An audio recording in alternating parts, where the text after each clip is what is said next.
Hey guys, here we are. It is week 2. Congratulations on making it past your first week. I hope you're enjoying the book.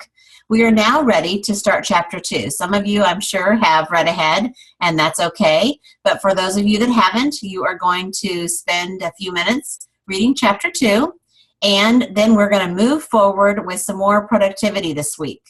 Hopefully you were able to complete week 1 and share the things you were doing with your team members in hopes of getting them doing those same type of activities. And week 2, you're going to want to do exactly the same thing.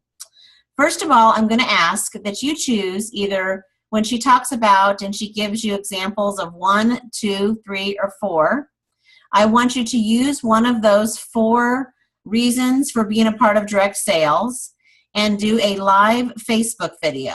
You can do that on your team page or on your wall, whatever you want. So pick one of those 4 things that she discusses in chapter 2, and I want you to tie it together and do a short video live on Facebook. Facebook Live, we have found, has been a really great way to get people to pay attention and to tune in.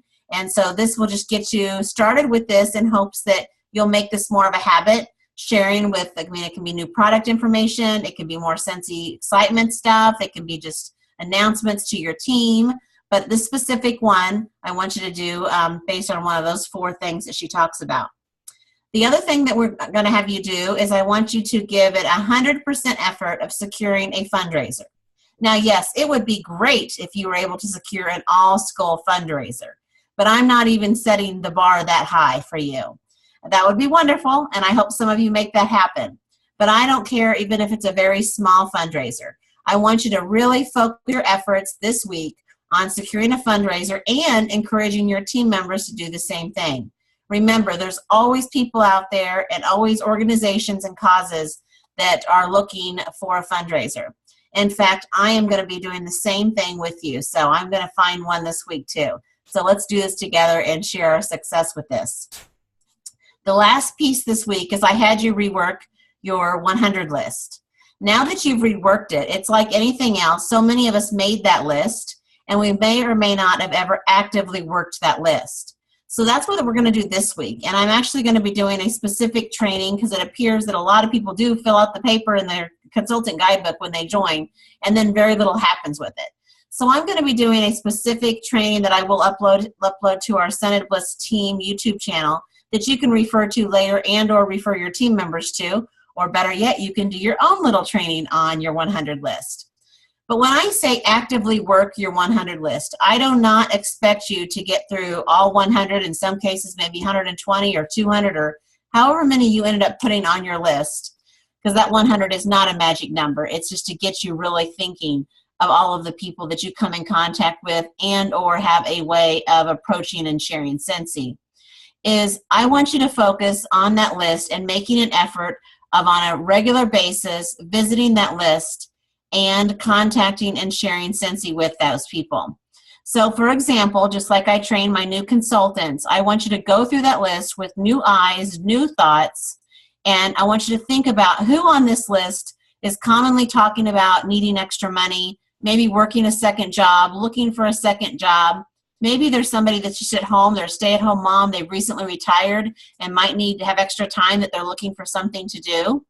I want you to go through, and anyone on that comes to mind or you can think of that you might want to have an opportunity in Scentsy or that you just think would be fun to have on your team. I want you to go through the list and I want you to put a J next to their name for join. Then I want you to go through the list and I want you to think about everybody on that list, and sometimes they could count for one or more of these things. I want you to think about, okay, who are my social butterflies on my list? Who likes to have parties, who's entertaining a lot, who goes out and meets up with people a lot, who enjoys being around others, likes to do things, who goes to other direct selling parties, who's hosted other direct selling parties, who works in a large office building. Maybe they work in a building where there's other employees. They work in an office where there's more than 2, 3, 4 people. You know, who are these people? Because these people, I want you to put an H for host. These are people you're going to be approaching about having an online party, a bag party, and ideally a home party.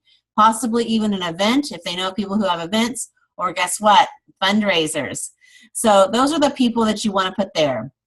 The other people are going to be your buy, your B for buy. Those are going to be customers. And that doesn't mean that some of these people can't change and be different things at different times. The goal is to eventually mark some of them off your list because they've joined, and to get some of them to host, and then you move them down on the list for a spring or fall party, depending on the season, so that they can re-host with you, and potentially you can flip them then, if not now. And same is true with your customers. As you're working up a basis of relationship with them and getting closer to them, showing them how easy and how wonderful the products are, eventually, possibly they will host and, of course, potentially become customers. So that's how I want you to work your list, and that's how we should be training our new team members to work their list, and for that matter, existing team members that maybe never did this. And then they have to set a reasonable goal.